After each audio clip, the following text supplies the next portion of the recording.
Kung paano mo aagawin ang isang baril sa pamamagitan ng iyong kaalaman. Halimbawa, tinutukan ka ng iyong kalaban at hindi niya alam na ikaw ay marunong sa pag-agaw ng baril. Ganito ang ipapakita namin ngayon sa inyo. Halimbawa, tinutukan ka niya.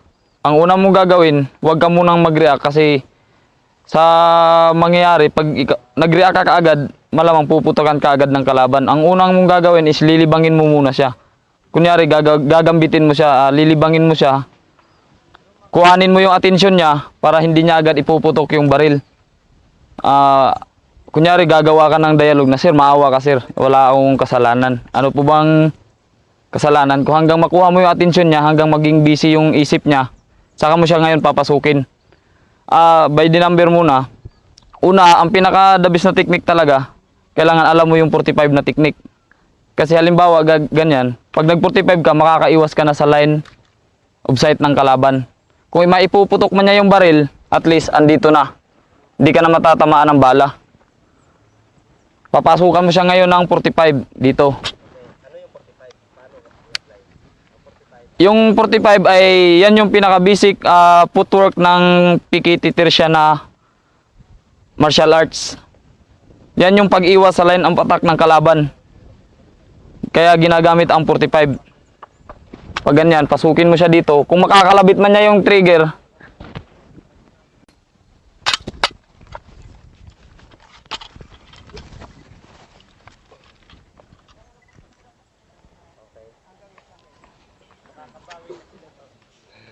Pakpak! Pakpak! Yes! Ano pa ang ibang technique, Sergeant? Tulog! yun na yun.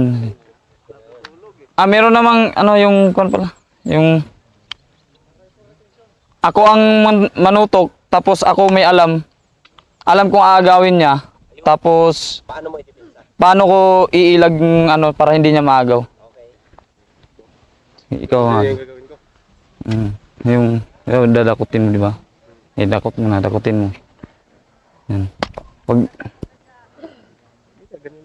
Oo. Di hawakan mo siya.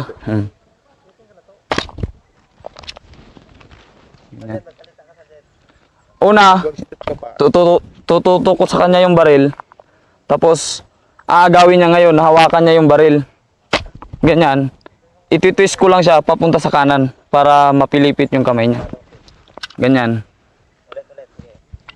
Sa lang, sa twist. Paano mag-twist? Hawak. Ganyan.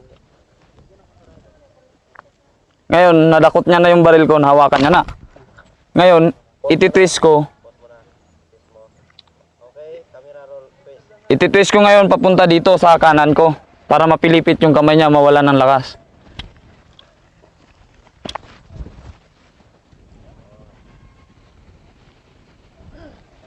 Pero kailangan pag gumamit ka ng 45, nakatapik naman na yung kamay mo dito sa baril. Kaya pag in case na ibalik niya,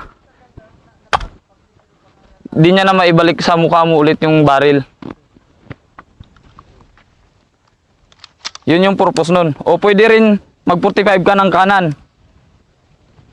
Mga ganyan.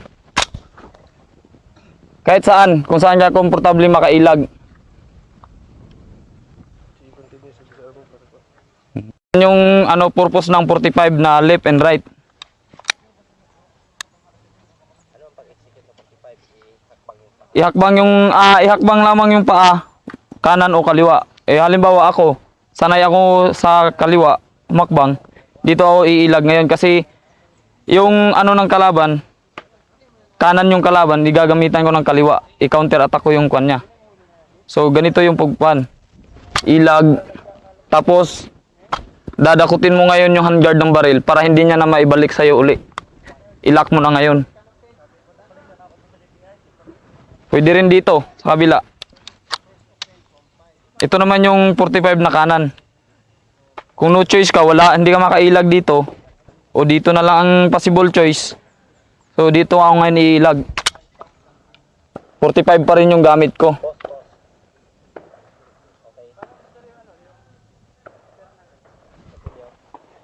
Tuloy-tuloy na.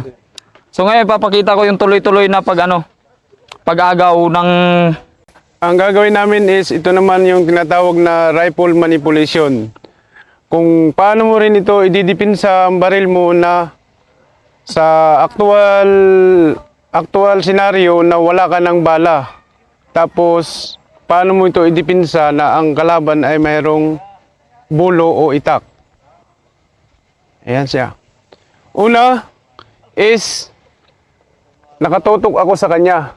So, alam ng kalaban na alam niya na wala na akong bala. So, ito yung unang gagawin. Pag nag-strike siya, tinaga niya, itaas ko lang ito. Taas ko lang yung rifle ko. Tapos, tataga ulit siya. So, tanggahin ko na yan siya. Tapos, ibabat stroke ko na siya. Hindi ko na siya bibigyan ulit ng pagkakataon. Dito na siya.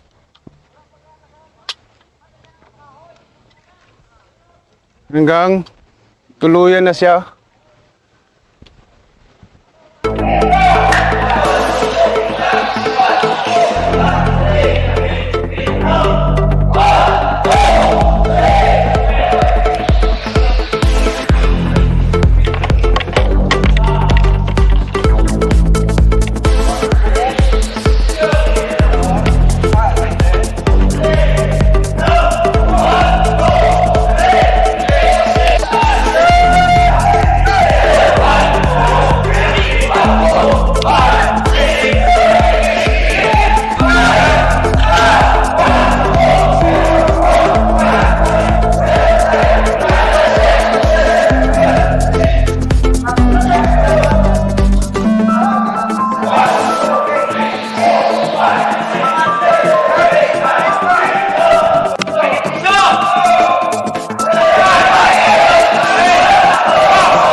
So dapat mabilis pag po 45. Kukuha dito, twist mo lang siya. Bibitaw niyan dahil yung trigger finger, mababali. Nakuha mong ganun, pwede mong bubuhayin or finish mo na siya. And then kung sa disarming, kung hindi mo siya papagaw, alam mo, pag tinutukan ko siya ang aagaw ngayon. Pag hindi mo ipapagaw, twist mo lang siya. Ito-twist lang, then hihila. Pwede mo na siyang multiple shot. Okay, roll na. Tatlo lang yan, di ba? Walang ball. Sige, yung nakatalikod. Sakit. Huwag pasok yung trigger. Mabilis ito eh. Hold up. Okay na dyan? Go.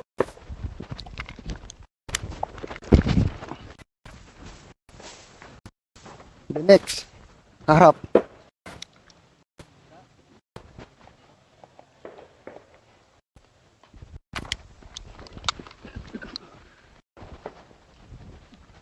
Tapos ako na naman tutok.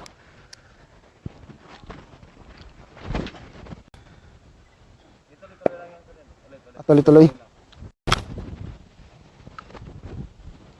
Tapos yung hindi papagaw.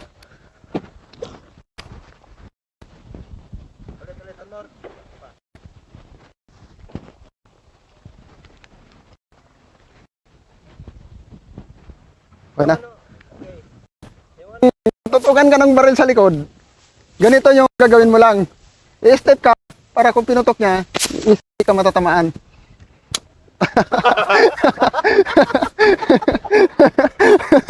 Oh, wala ba kayong makasan? Thank you, thank you.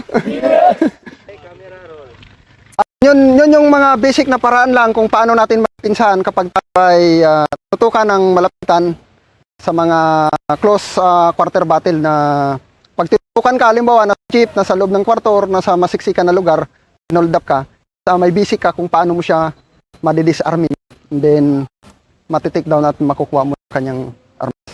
Yun lang, maraming salamat. Bumati.